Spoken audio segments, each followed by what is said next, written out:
Seriously,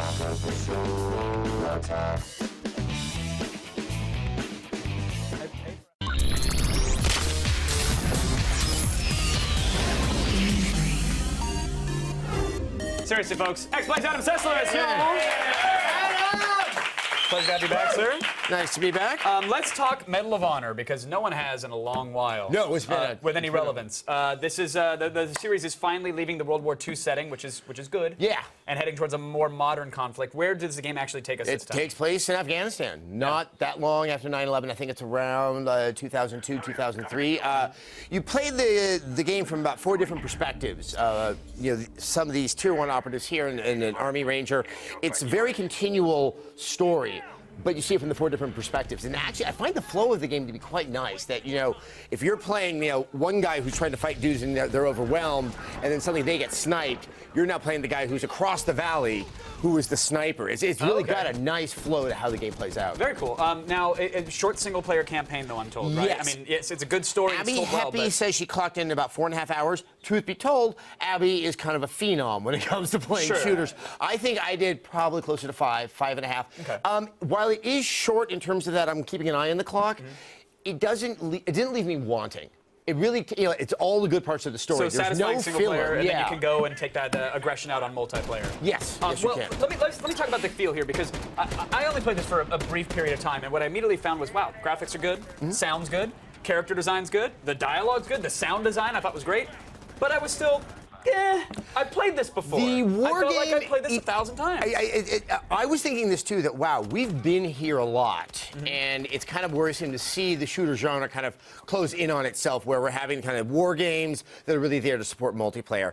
Towards the end of the game, the story gets a little bit more dramatic, and it really held my interest. And there were some technical aspects of this game that I love so much, especially the gun handling. These guns feel good, and there is a shotgun you have at the beginning of it where you melt people with it. I want it in all games. I want it in Epic Mickey. I love this shotgun so much. You want it in Limbo. You just want to just shotgun everybody. What about the multiplayer side of things? I'm told it's a different engine. It's the Frostbite engine. It's the Frostbite engine. DICE made it.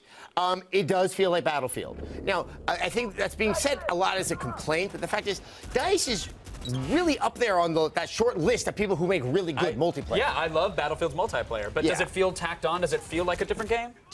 It does feel like a different game, especially because it is a different engine, and there are small things you'll see there.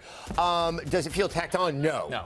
It definitely is a very robust, you know, it is, they try to make it a little more appropriate for the realistic setting that it's placed in. You know, you don't have all the different classes. You don't have a medic class. You only have 3 classes, and it is based on squad-based objectives. The key point that Abby said, because once again, Phenom, is this game works when people play together and cooperate and communicate. Right. So if you're with that rare breed of intelligent gamer on multiplayer, you should have a really good time with it. All right, so 3 of the millions of gamers out there will have a good time when they band together. Exactly. Real quick, yesterday, EA's shares dropped 6%, and some are saying that's because of mediocre reviews for this title here. Do you think it's solely based on that? And do you think maybe the whole Taliban controversy fueled any of that as well? I don't think the Taliban controversy fueled it. I think it could have been based on reviews, because there was an incident when BioShock came out and the reviews were so stellar, Take-Two stock went up quite considerably. I think because Call of Duty Black Ops is coming out, that maybe if I was an investor, when this isn't getting as stellar reviews as kind of is traditional for the Call of Duty series,